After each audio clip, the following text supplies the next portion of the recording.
But the fact that people would tell us, you're going to kill 50% of your demographic if you go after renters who are women. We now have over 100 businesses that rent from us. 85% of them are women owned. 100% of them are local. Welcome to Heart and Headwork, the podcast for women who want to lead with strategy and soul. I'm Tessa, the people connector who embraces vulnerability and dreams big. And I'm Rocky, the strategist who thrives on logic and turns vision into action. We combined our superpowers and founded Maven, a community that empowers women. Including Maven District, the largest collective of women-owned small businesses in the world. This podcast is for women like you, building something real and wanting more than just business advice. You'll hear honest conversations, practical tools, and personal stories about what it actually takes to build purpose-driven businesses. If you're building with your whole self, heart and head, this is a space for you. Join us on the journey.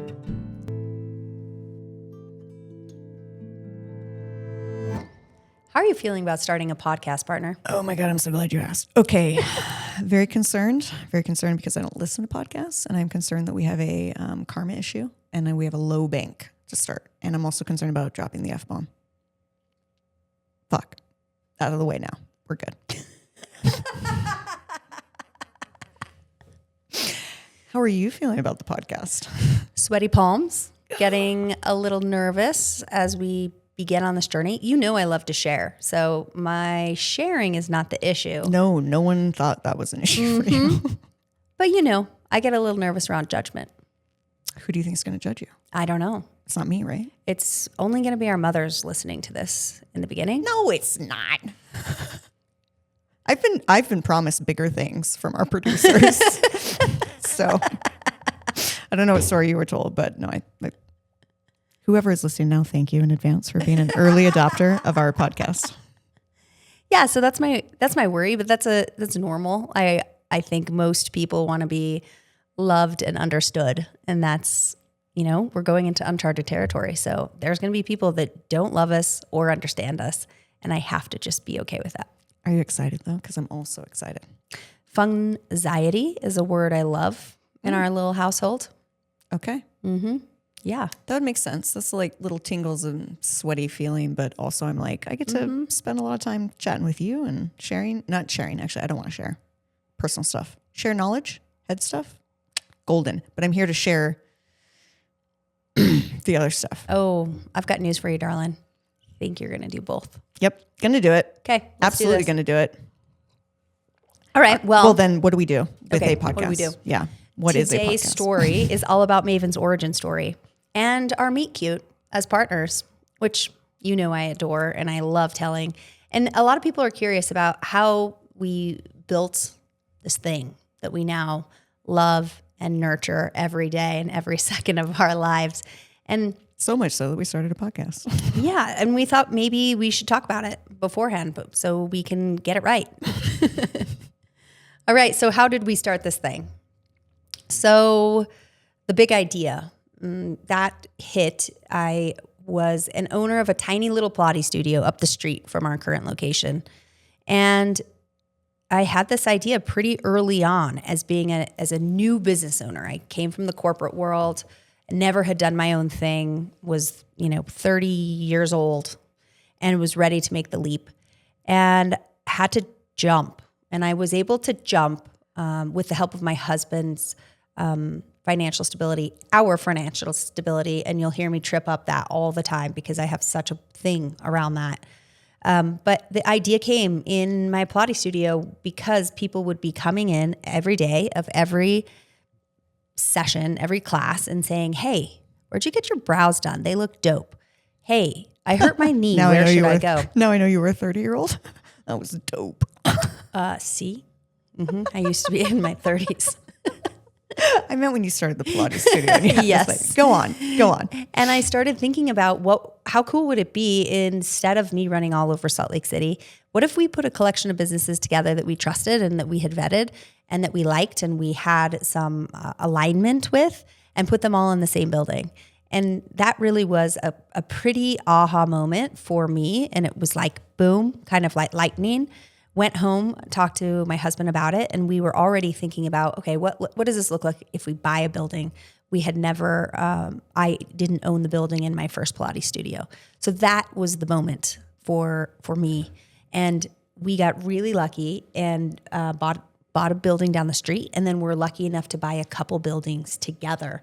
And the idea started getting bigger and bigger and bigger. And I started getting more afraid and more afraid and more afraid, and started running into everything that you hear about, imposter syndrome. And I was really lonely because I was also doing this solo. I had a studio manager, but that was it for Team Maven outside of my awesome instructors at the Pilates studio. So our architect, our builder, my husband, and then the team that was building the building. But there was not a big team behind Maven at the time. We didn't even call it Maven yet. We knew we were going to. And that was the start. And I got very, very lucky when Rocky walked in the door of my That's me. Pilates studio. Second voice here. And I want you to tell us where you were. But my very first memory of you, and I know it's a little different, was I met her folding towels in our brand new studio where we are now, in 9th South, 2nd East in Salt Lake City, Utah. And God, not only was she adorable, but she was smart, fucking smart. And I started talking to her about business. And here she is folding towels as a front desk carmy. We call them sparklers because that's so much cuter than the word carmy. Actually, I named them sparklers. Okay, good. This is future talk. Yeah, I'm okay. going to steal the mic now. Okay. Go. Yeah, this is great. And that was my moment. I was like, who is this smart woman? And can I have more of her in my life? Short answer, yes. Here I am. What are we at? 8 years later. Yeah. I love that your version is folding towels. So I was in San Francisco, as you know. I moved out here. I was really, really burnt out after working far too intently. I was at 80 hours a week. And we moved to Utah to get away from everything, to be closer to nature, to chill out. And I bought a house right around the corner, my first house actually, because I couldn't afford a house in California.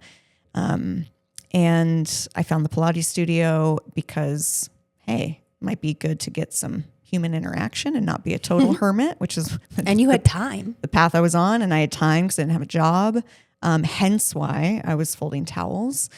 And it was for trade, so I could take free classes and hang out and get to know people.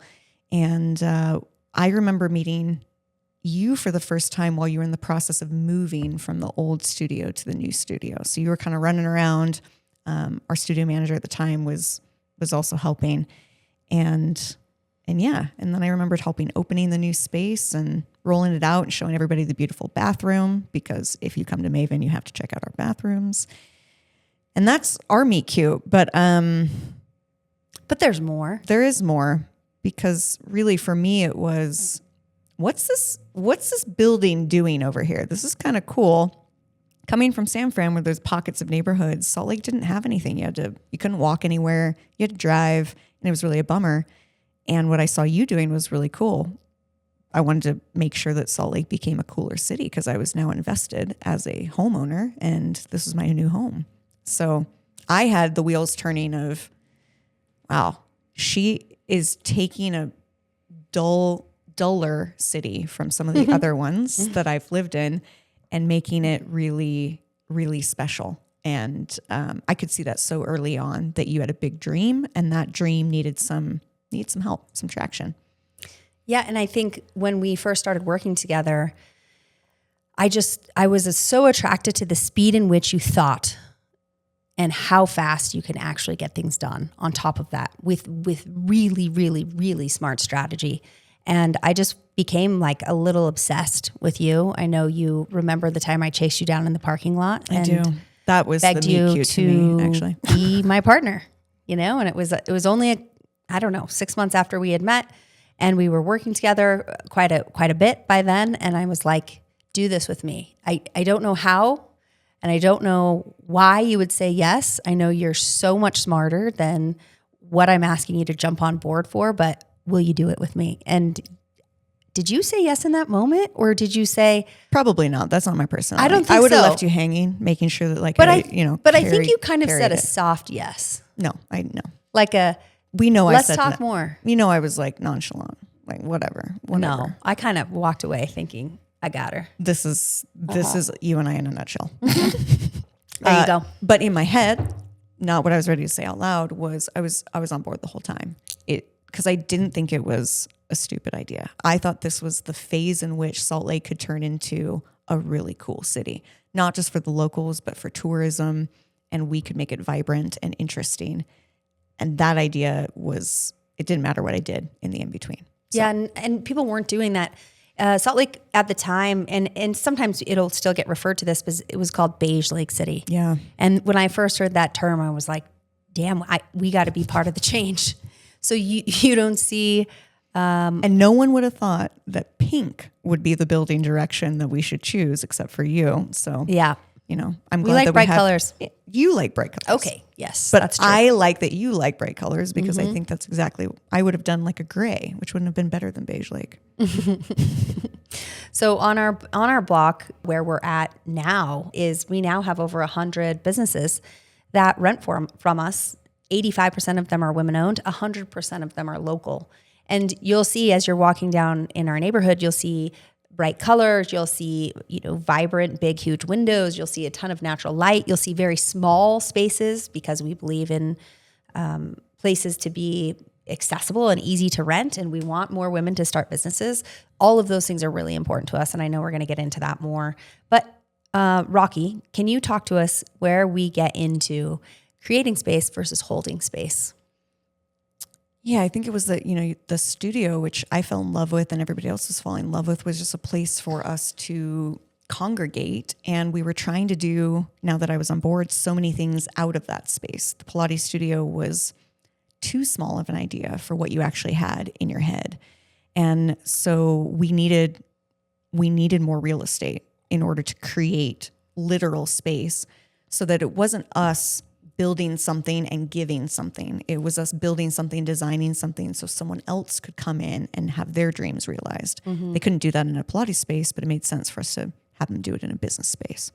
So yeah, and I think the Pilates studio, I always think of it as like our little experimentation or a little laboratory, because we can take these little risks there and try on things, try on language, try on programs to see how they land with our customers and our guests. And what I always notice that when we do not do great work, it's when we are trying to fill the container instead of be the container. Yeah. And whenever we get into that space, I know that it's or a little off. Or when we listen to other people, when we in a negative way.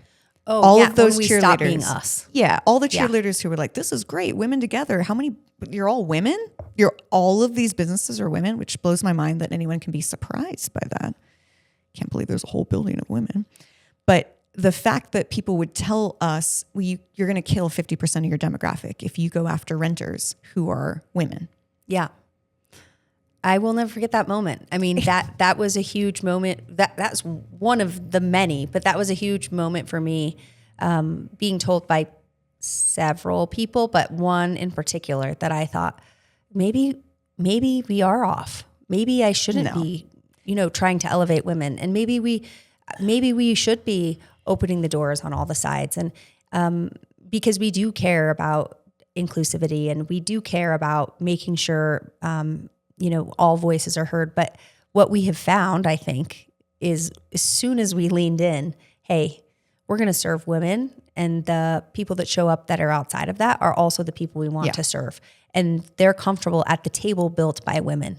And that's the thing that feels really important. And when we leaned into that, there was like a little bit of a kind of hockey stick moment, I think, for us, where I was like, okay, now the story is landing. This is who we build for, and this is how we do it. And we just are much more refined. Wait, this is how we do what? Become the largest community of women-owned small businesses in the world? Yeah, those other people go themselves.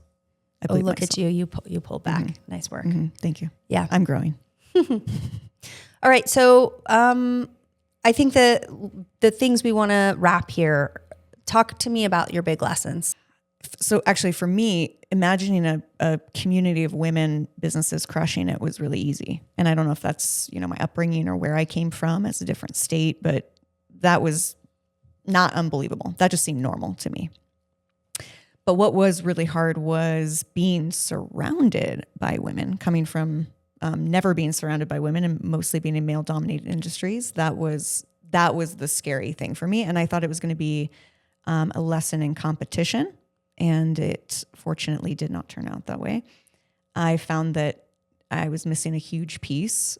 And so I've just been trying to lean into community over competition. And that's not on a business level. That is on a pure personal level.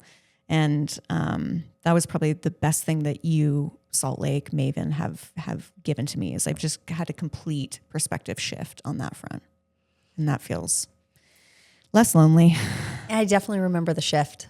I remember you talking about, I don't know, is there going to be a lot of drama sitting around with a bunch of women? Or is there a lot of feelings? And there sweating? are a lot of, let's not pretend like there are so many. A lot of feelings. But they're pretty good. And they're sweaty too. Yes, so all those things are true, but the depth in which I think the container that we can build with coming in with a big group of women is so deep and a lovely pool to swim in. Well, and also a group of women, they're not going to let me burn out. Oh, wow. That's a whole episode. Like a big shift. Yeah, we can. Yeah. Look, write that down. For me, I think one of the big lessons for me was. Oh, am I supposed fear. to ask you? There's probably in my notes. I'm supposed to ask you, Tessa. What's your big lesson? Facing fear. Okay, great. Every single time we have opened a building or opened a business, there is this giant fear monster there. And I get sweaty because we're releasing something out into the world. It's going to be judged. So sweaty together. So sweaty. So much sweating. It's how I release my toxins, I'm sure. And my feelings. We don't want to keep them in. And it's now out. It's out.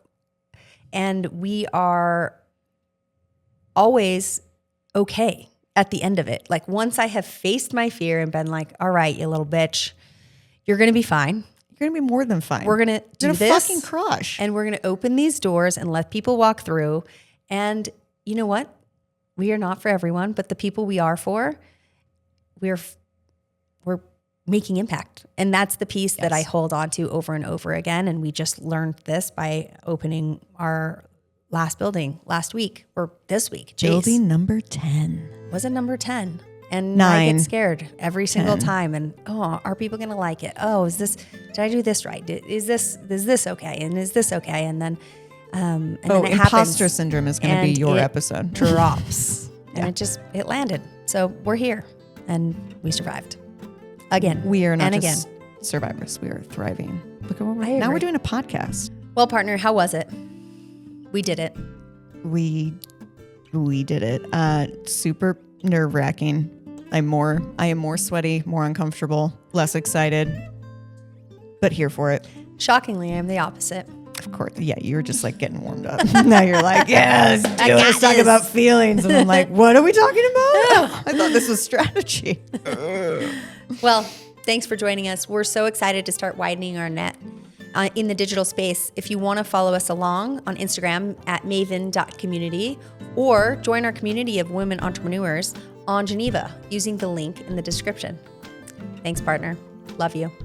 Love you too. And we'll see people next time. Hear you later. Bye.